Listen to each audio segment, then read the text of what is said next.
As interiors photographers, it's really important to have a great selection of sky plates, and that's what we're going to be talking about today, some of the finer points in shooting your sky plates.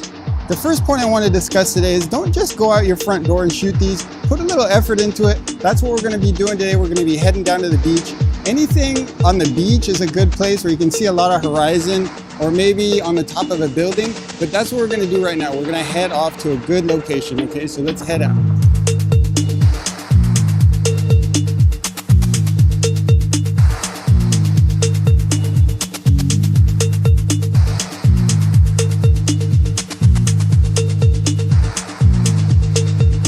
All right, we made it to the location. As you can see, I got a nice horizon there, nothing obstructing my views like the buildings, and this way we're gonna get as much information as we can in our sky plates.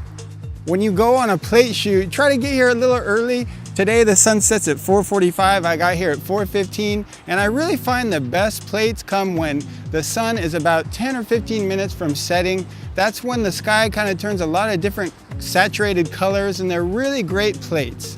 And that's really our objective when we do this. We want to get some really high quality plates. We don't want to just shoot a bunch of crappy plates. I mean, we don't want a library of 10,000 crappy plates. It's really a lot better to have higher quality and a low number of plates, and that way when you're browsing through your plates, you can pick the ones that are best easily. If you have too many plates, it just gets way too cumbersome. So I want to talk about a few of the technical issues when you're shooting these plates. I'd say focus about as far as you are focused away on like your average, twilight exterior, or your average shot that you're gonna use the plate in, right? So for me, I usually am about 50 feet or so away from the home I'm shooting. So I'm gonna focus on something about 50 feet away and just lock my focus in for the whole shoot at that value. Your shutter speed really won't be too big a deal. You can actually get away with, almost half a second shutter speeds, maybe even a second as the sky goes down. You don't really need a tripod because, skies can be blurry anyway. So you can bring a tripod if you want. I don't. I actually have some fast glass that I usually shoot my plates with, and that way I can get away with hand holding really easily. As far as the ISO, I try and stay at my base ISO. That's really the best, highest quality ISO you can shoot at, so why not do it, okay? We have plenty of light, we're shooting a sky, so you should just stay at your base ISO.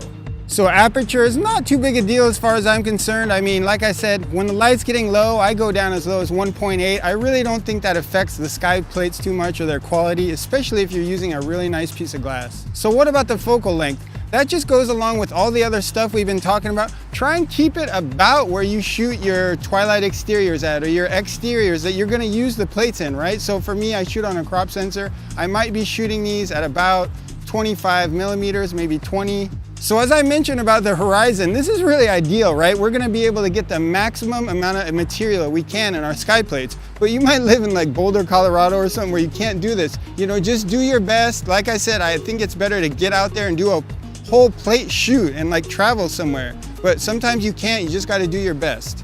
But as you're gonna see regarding the horizon, in a couple of the example shots, I try and put the horizon in the frame so I have a little reference point, but I put it way at the bottom, and I think that's really important so you're getting the maximum out of your plates, okay? So maybe the most important point of all of this is you want to really get that gradient. You can see out there that gradient from the ocean going up. If I just took a camera right now and I got a sky plane and pointed it right at the sky, those are the worst. Don't do that, okay? That's the big mistake people make.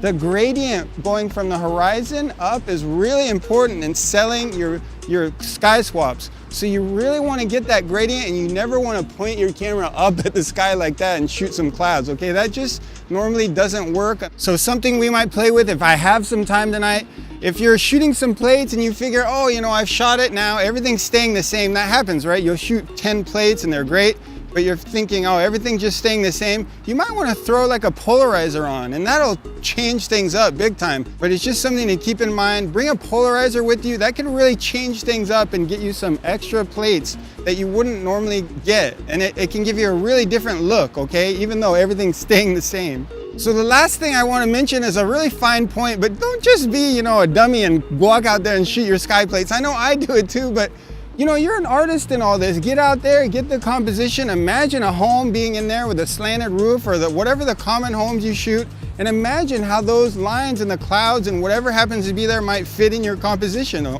okay? So don't just shoot randomly. Shoot some nice compositions and just keep that in mind during the entire shoot. And that way you'll be more apt to get those high quality plates you're really after.